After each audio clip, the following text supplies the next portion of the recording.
So tonight on TNT we have the AEW Dynamite special edition because it's actually going to be a Brodie Lee Tribute Show. Of course, it was scheduled originally to be week 1 of the New Year's Smash edition, special edition of Dynamite, but those two shows have been moved to the first 2 weeks of 2021. So tonight's show will be a tribute show to Brodie Lee after Brodie Lee's shock passing over the weekend at the age of 41 years of age. Now, we know obviously the situation when it comes to his illness, a non-COVID related lung ailment, and the whole situation still is completely heartbreaking. It's unbelievably sad, and what has been both heartbreaking and heartwarming over the last few days, to be honest, is seeing all of the tributes that people have been posting on social media, talking about how Jon Huber, Brodie Lee, Luke Harper, whatever you want to call him, what a great person he was, what a great father he was, what a great husband he was, how much he loved his family, how much he cared about his family, how much he cared about pro wrestling and cared about life. And Tony Khan announced a couple of days ago that tonight's episode of Dynamite will be a tribute show now to Brodie Lee. And I must say, and I mentioned this in the news that we did earlier, that you really do have to commend Tony Khan and everyone in AEW for the way that they've handled this tragic and awful situation. I think they've handled it with class, with dignity, and they no doubt, and I have no doubt in my mind, they will do a tribute tonight that is fitting to the man, the husband, and the father that Jon Huber was, and quite frankly, what he deserves. So it's going to be a really tough watch tonight. I have no doubt in my mind it's going to be a really tough watch, and it is going to be hard to watch at times. It's going to be emotional at times, but I know I'll be staying up to watch it, and it's going to be heartbreaking and heartwarming. I keep using that phrase, but it's so true. It's going to be heartbreaking and heartwarming. It's going to be heartbreaking because ultimately this is a man that was in the prime of his life. He was in the prime of his career, and he passed away way before his time at the age of 41. That's just no age. It is no age. And like his wife had said on social media, what is so tragic about it is obviously, yes, we're living in the pandemic right now, but it wasn't anything to do with that. It was this illness that happened so quickly. And Tony Schiavone was on his podcast talking about it, that the AEW Unrestricted podcast that they do, that I was even watching a couple of days ago, you see it in there, and he seems okay. He mentions that he was struggling at the time. He was doing a workout on his Peloton bike, and he actually had to quit the workout, and he thought that was just the hangover effects of the dog collar match he had with Cody Rhodes a couple of weeks prior. In reality, the following day, he started to get worse and worse, and he was airlifted to the Mayo Clinic there in Jacksonville, Florida. It just happened that quickly, and he was hospitalized ever since for the last 2 months. And it's so unbelievably sad, and it's so unbelievably tragic. And I think I can't stop thinking about his wife and his kids, especially at this time of year, to lose a loved one, to lose a father around the holiday season and the festive season. It's just, this year is just, it's a dumpster fire of a year. It really is. It's just, this year just gets worse and worse and worse. And it's tough. And like I said, tonight's show is going to be a real tough watch, I think. But it's also going to be, I think, a great watch at the same time, because I think this is going to be probably the most special episode of Dynamite we've ever seen, and probably the most emotional that we will ever see. I can't see any show topping this when it comes to AEW in the future. And the way that they've handled this, as I mentioned, the way that Tony Khan, AEW, all of the AEW officials, even going back to a couple of weeks ago before Brodie's passing, when they had, after Dynamite went off the air, and they had Brodie Lee Jr. come out and pin the AEW World Champion and win the AEW World Championship from Kenny Omega. Even back then, they were handling this situation with class and dignity. And they respected the wishes of his wife by keeping the situation private and out of the public eye, as is her right, by the way. And I think they have to be commended on just what a fantastic job they've done, considering the circumstances. Their social media pages have turned into just a one long tribute stream of people sharing their experiences and their thoughts and their feelings about Jon Huber, regardless of the company that they work for, whether it's WWE or AEW, Impact Wrestling, or New Japan, or MLW, or Ring of Honor. They've done such a fantastic job. And like I said, I'm sure tonight it will be incredibly tough as a fan and as someone that knew Brodie Lee or knew Jon Huber or knows the family. It's going to be tough to watch, but it's going to be worth it. And I have no doubts in my mind that AEW will do a tribute that is fitting for the man. So let's go through what has been announced for the show so far. We know that Chris Jericho will be on commentary. I think it was planned for him to be on commentary for this week anyway, of the New Year's Smash. It will be interesting to know if this is going to be the case for when actually the New Year's Smash does happen next week, because he was meant to be on week 1, then Snoop Dogg was meant to be on week 2. I don't know what the situation will be now. Maybe it might be a case of they booked Snoop Dogg for that date, the first date of the new year in January. So it might be a case of that's why Jericho's on this week. They could have just obviously had him on the following week. To be honest, though, I think having Jericho on the show is great to see, because Jericho and Brodie were good friends. They were good friends. And if you looked at Chris Jericho's tribute that he did to Jon Huber, Brodie Lee, over the weekend, he posted that great picture of everyone backstage in Mexico whilst in WWE in 2015, and they were all wearing the Luke Harper shirts with the yeah, yeah, yeah, and doing the double bicep pose.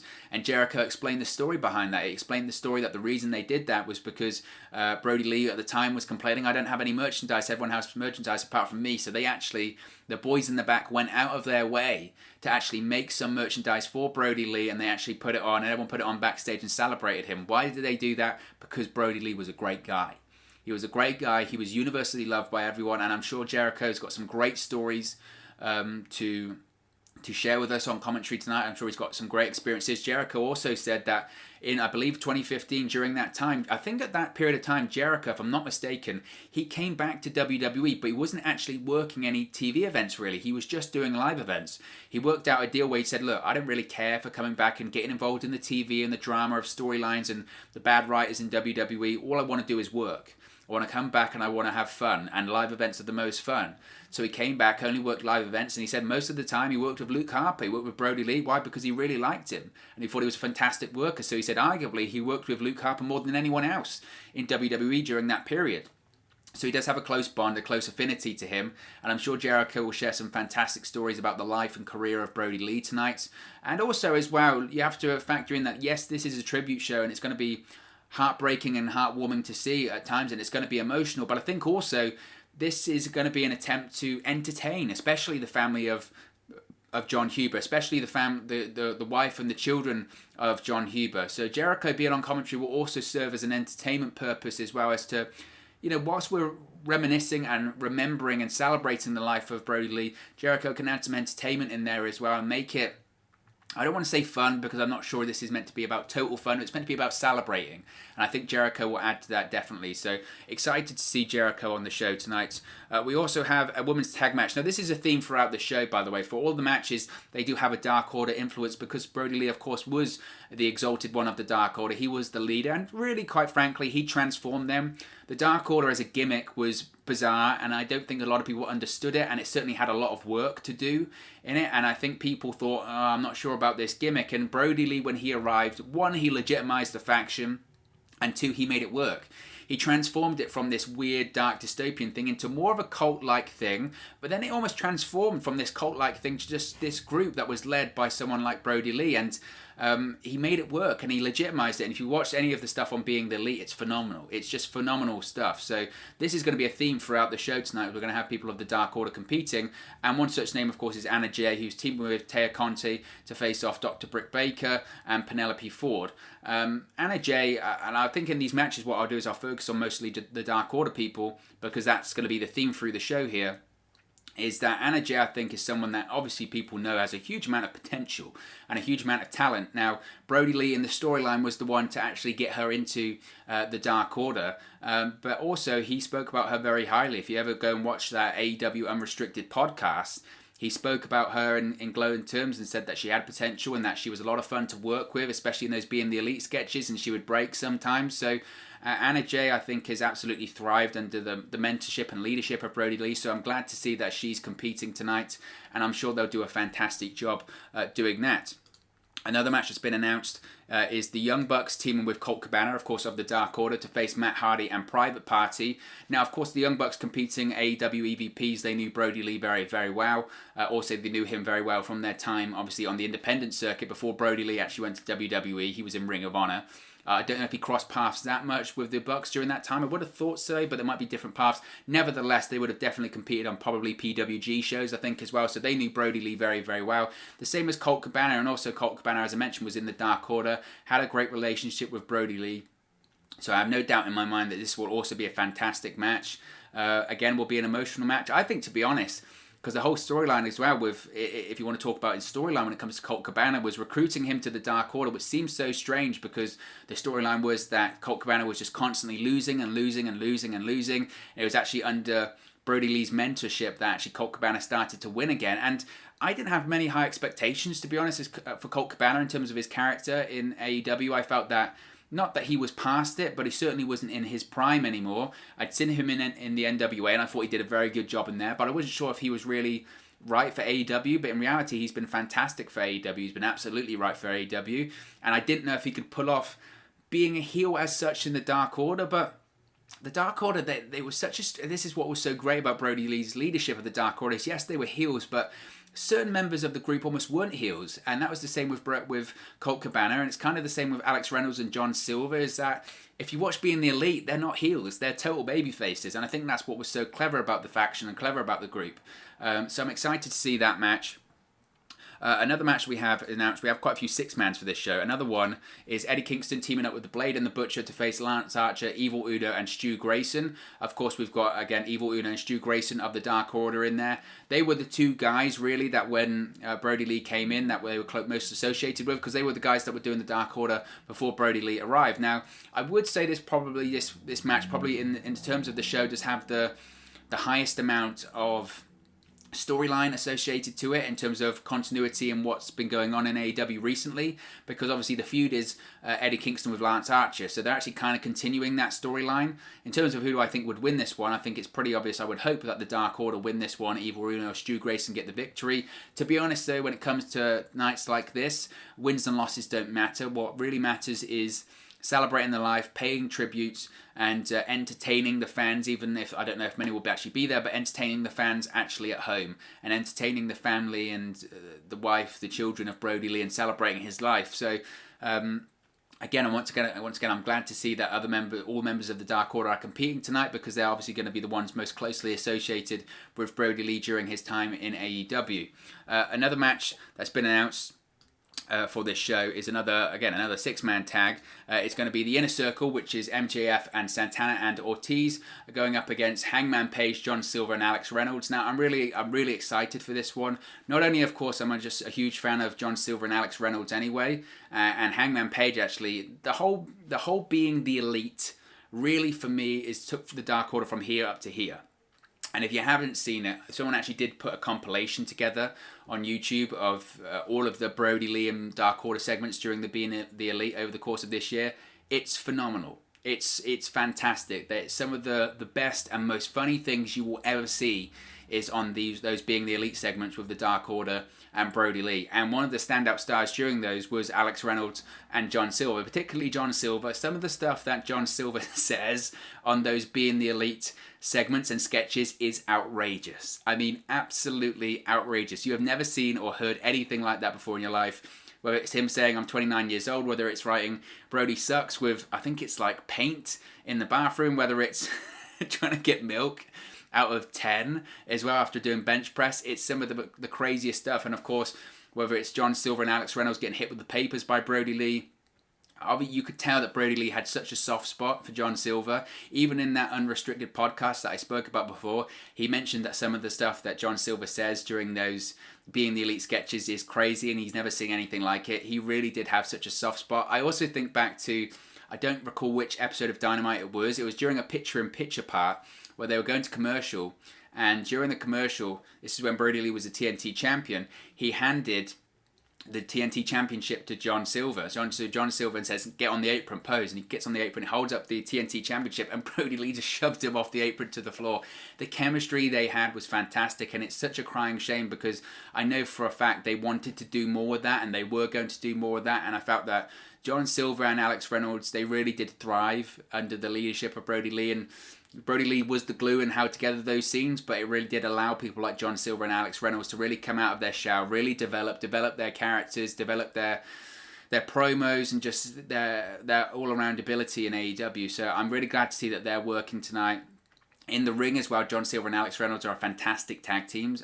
They really, really are. And also as well, Hangman Page was heavily involved in some of those Dark Order segments as well, because Brodie Lee was always trying to recruit Hangman to join the faction. At one point, Hangman even came up to Brodie Lee and said, at one point I filled out the form, I just never heard back, and that led to a comedic segment as well. So really excited to that, and I'm really glad to see that Jon Silver and Alex Reynolds will also be involved in tonight's tribute show to Brodie Lee. And finally, I'm assuming this will be the main event of the show. They're hyping it as the Brodie Lee Jr. Dream Match. So Brodie Lee's son, Brodie Jr., who also has been signed to an AEW contract, even at the age of 8 years old, they've basically said, you know, when he becomes of age, if he wants to be a pro wrestler, he can come and be a pro wrestler with us. I also think the fact that he signed a deal, as I mentioned earlier in the news, is probably also another way for AEW to support the family of Brodie Lee, his wife Amanda, and their 2 children. And they're doing that anyway. And as I mentioned, the way they've handled that whole situation is so commendable and phenomenal. And basically this match is all of Brodie Lee Jr.'s favourite people in one match. So that's why you've got people that would usually be on different sides of the fence all competing in this one. So you've got Cody Rhodes teaming up with Orange Cassidy and 10 to face off against Team Taz, which is Powerhouse Hobbs, Ricky Starks and Brian Cage. And I think this one is going to be the main event. I don't know if we'll have an appearance from the family or Brodie Lee Jr. tonight. I would love to see it if it's done properly, in the sense that, again, they did that segment with Kenny Omega after Dynamite went off the air a couple of weeks ago. Maybe they'll be in the crowd, or he'll be in the crowd or something. He did appear in the crowd before in his mask and had a kendo stick. They might do that.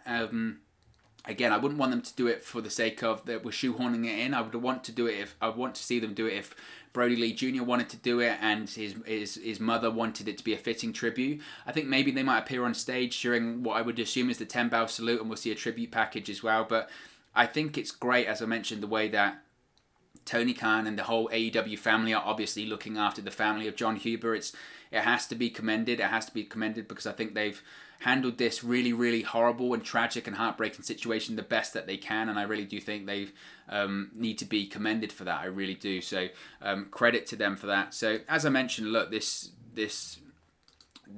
show, this broadcast, it's going to be emotional, to say the least. It's going to be at times I'm sure there'll be lots of tears shed tonight, and it's going to be a really tough watch. And I'm still, to be honest, I still can't really wrap my head around the situation. It's still, even days out removed now, it still seems crazy to me that this is a reality and this is what it is. And just, it's like I said, it's just completely heartbreaking, isn't it? It's completely heartbreaking.